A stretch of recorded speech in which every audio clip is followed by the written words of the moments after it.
fazer alguns exemplos para a gente entender melhor o que significa a função de onda e como a gente pode usar a função de onda para obter informação a respeito do comportamento da partícula.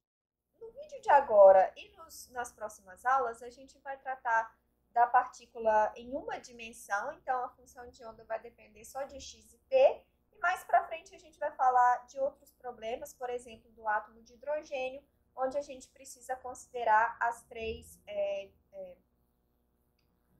coordenadas espaciais. Ok, então no exercício número 1, eu vou considerar uma partícula descrita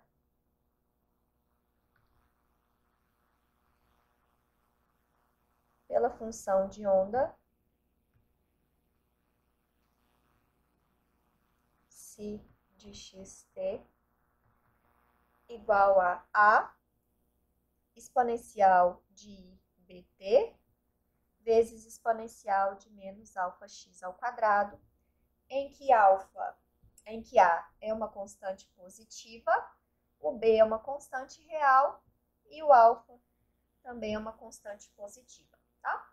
Então, como eu disse para vocês, a função de onda pode retornar para a gente um número complexo, então, em geral, esse cara aqui é um número complexo, e esse i aqui, que aparece aqui, é a raiz de menos 1 dos números complexos, então a gente vê que a função de onda, em geral, é um número complexo. Ok, então, na letra A dessa questão, eu quero saber qual é o valor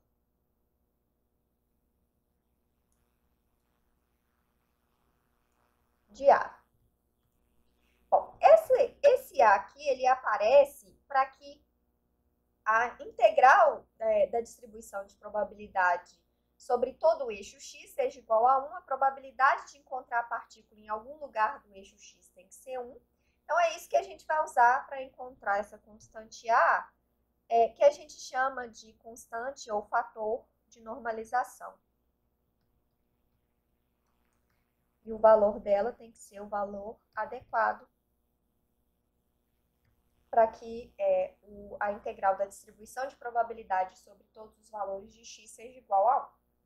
Bom, então, a distribuição de probabilidade da partícula ao longo do eixo x é dado pelo módulo ao quadrado de psi de xt. Então, isso aqui é a própria função de onda, vezes o conjugado dela. Então, esse módulo ao quadrado aqui é o módulo ao quadrado lá dos números complexos.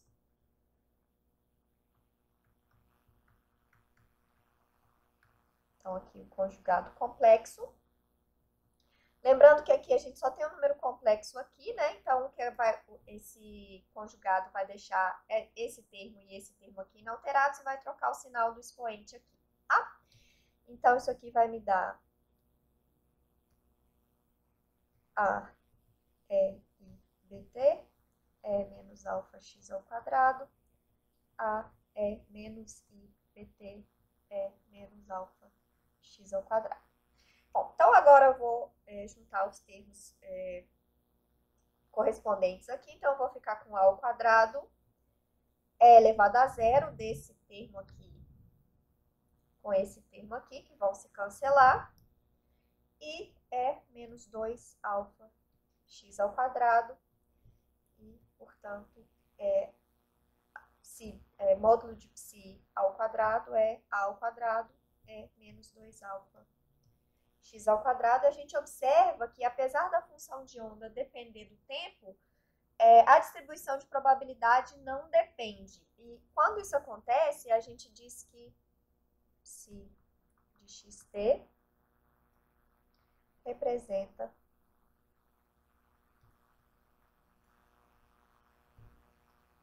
um estado estacionário. E o nome vem do fato justamente da distribuição de probabilidade da partícula ao longo do eixo x ser invariante no tempo. Então, a probabilidade de encontrar a partícula em uma determinada região do eixo x é a mesma para todos os instantes de tempo. Bom, então Agora a gente vai usar a condição de normalização, que diz pra gente que a integral de menos infinito até infinito de módulo de psi de xt ao quadrado dx tem que ser igual a 1. Então, observem aqui que essa integral agora é uma integral simples, né? Porque a gente só está considerando uma dimensão espacial. E isso aqui implica que a integral de menos infinito até infinito de a ao quadrado exponencial de menos 2 alfa x ao quadrado dx tem que ser 1. Então, a ao quadrado vezes essa integral aqui é igual a 1. Bom, essa integral aqui a gente não consegue resolver a partir de funções elementares, né? Mas a gente pode olhar numa tabela de integrais, por exemplo. Essa integral aqui é igual a raiz de π sobre 2α. Isso é igual a 1. Portanto, a ao quadrado é igual a raiz de 2α sobre π, o que implica que o a é raiz quarta de 2α sobre π, que dá para a gente o valor de A. Então, isso significa que a função de onda é igual a raiz quarta de 2α sobre π, exponencial de bt, exponencial de menos alfa x ao quadrado. E a distribuição de probabilidade é o módulo de psi ao quadrado, é raiz de 2α sobre π, exponencial de menos 2α x ao quadrado, e aqui não tem a dependência em t, por isso a gente chama de estado estacionário. Na letra B, eu quero verificar qual é o efeito de alfa sobre a incerteza na posição da partícula.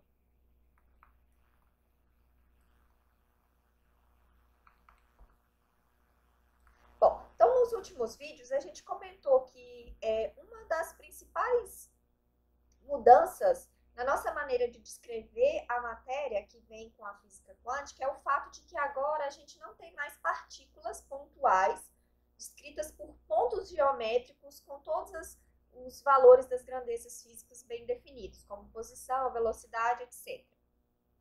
Então, agora, as partículas são descritas pela função de onda, que fornece para a gente uma distribuição de probabilidade que só conta qual é a probabilidade da gente encontrar a partícula em uma determinada região do eixo X.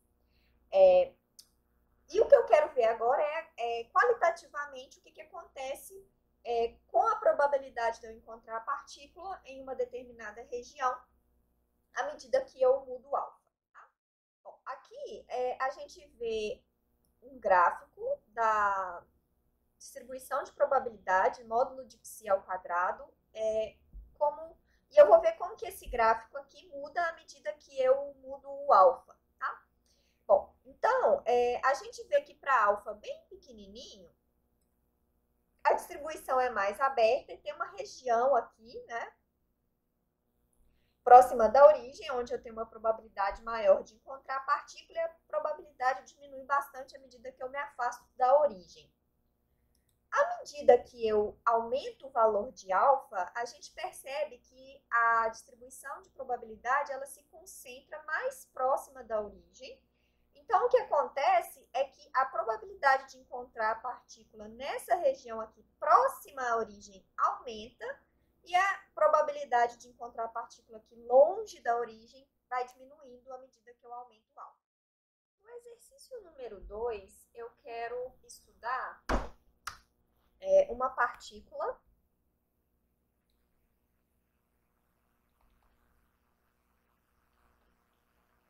descrita pela função de onda psi de xt igual a exponencial de ibt, exponencial de menos alfa x, se o x for maior ou igual a zero, a exponencial de IBT, exponencial de alfa x, se o x for menor do que zero. E, de novo, na letra A, o exercício pede para a gente determinar o valor da constante A. E, de novo, a gente vai usar a normalização, né? Então, eu quero achar a constante de normalização. Essa constante tem que ser tal que a integral de menos infinito até infinito, de módulo de π ao quadrado, seja 1. Então, integral de menos infinito até infinito, de módulo de π de xt ao quadrado dx, tem que ser 1. Bom, quem é essa função aqui?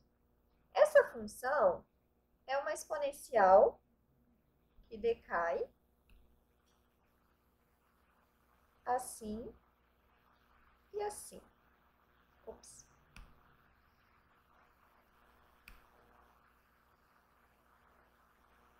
Assim e assim. Ela é simétrica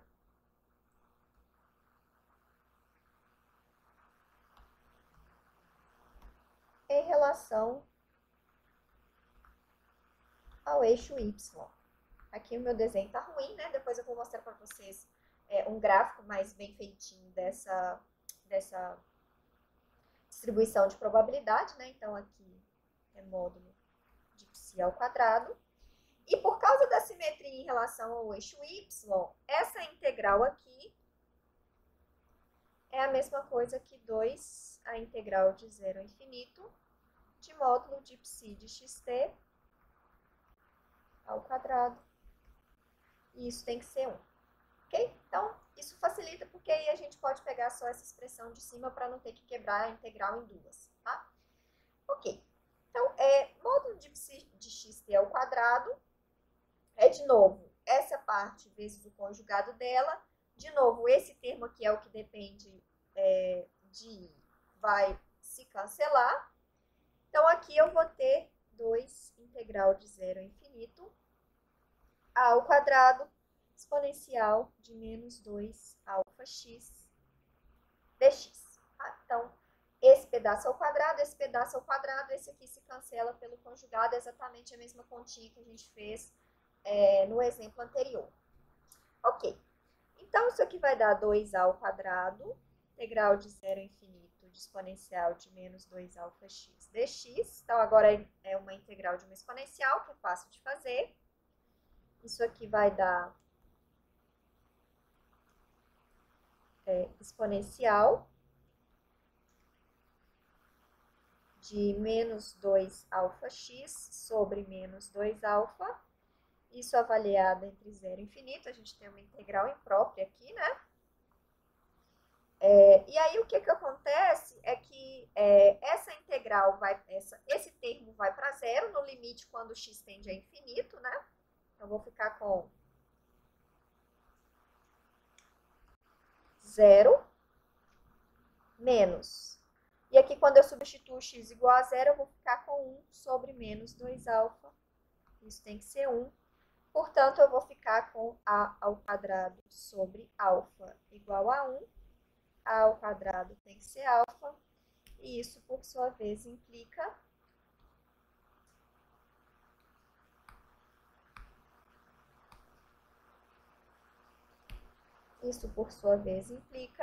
que A tem que ser raiz de alfa. Aqui eu não falei, né, mas é as mesmas suposições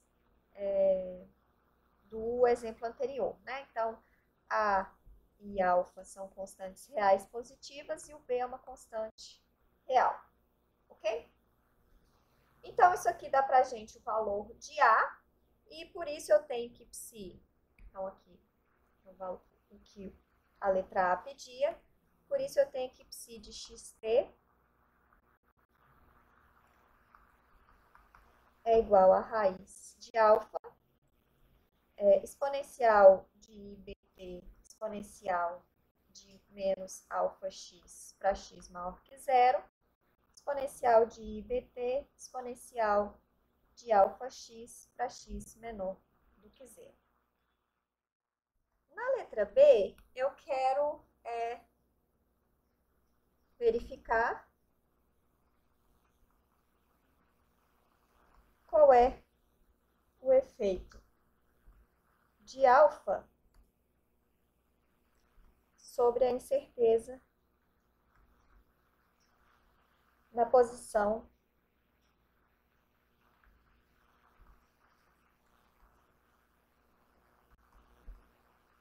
da partícula. Então, o que eu quero fazer agora é novamente uma análise qualitativa do que acontece com a distribuição de probabilidade quando a gente muda o alfa.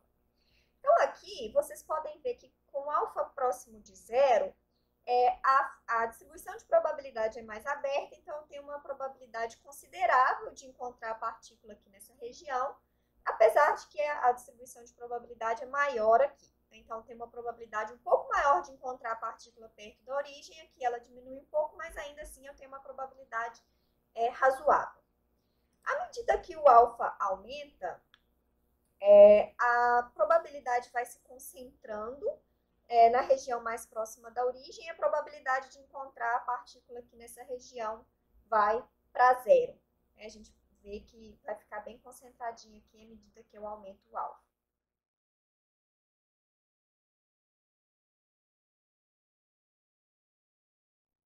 Na letra C desse exercício, eu quero calcular qual é a probabilidade de encontrar a partícula em algumas regiões. Então, na primeira região, eu vou considerar menos meio, menor ou igual a x, menor ou igual a meio. Bom, então, se a gente lembrar que o gráfico da função ele tem esse formato aqui e é simétrico, a gente pode calcular esse métrico em relação ao eixo y, né? Essa probabilidade é igual a 2 vezes a probabilidade de encontrar a partícula entre 0 e meio, que é a mesma coisa que a integral de entre 0 e meio de a ao quadrado exponencial de menos 2 alfa x dx. Lembrando que isso aqui, esse termo aqui, é módulo de psi de xt ao quadrado na região entre 0 e meio, né? Se a gente fizer usando essa simetria aqui, a gente pode fazer a integral de uma vez, sem ter que quebrar em duas por causa das duas equações que definem essa função nos diferentes pedacinhos da reta.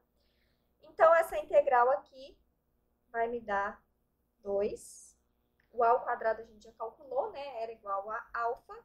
Então, vai dar 2 alfa vezes exponencial de menos 2 alfa x sobre menos 2 alfa, avaliado entre 0 e meio. E isso aqui vai me dar 2 alfa exponencial de menos alfa sobre menos 2 alfa menos 1, né, que é exponencial de 0 sobre menos 2 alfa. Então, essa coisa aqui vai se cancelar.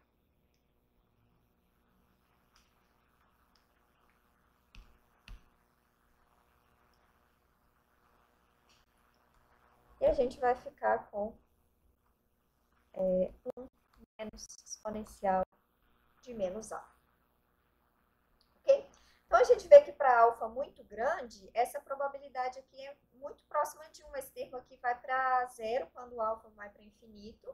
E aí, a gente vê exatamente o comportamento que a gente observou no que a gente tinha feito na letra B. Né? A probabilidade se concentra perto da origem, perto de x igual a zero.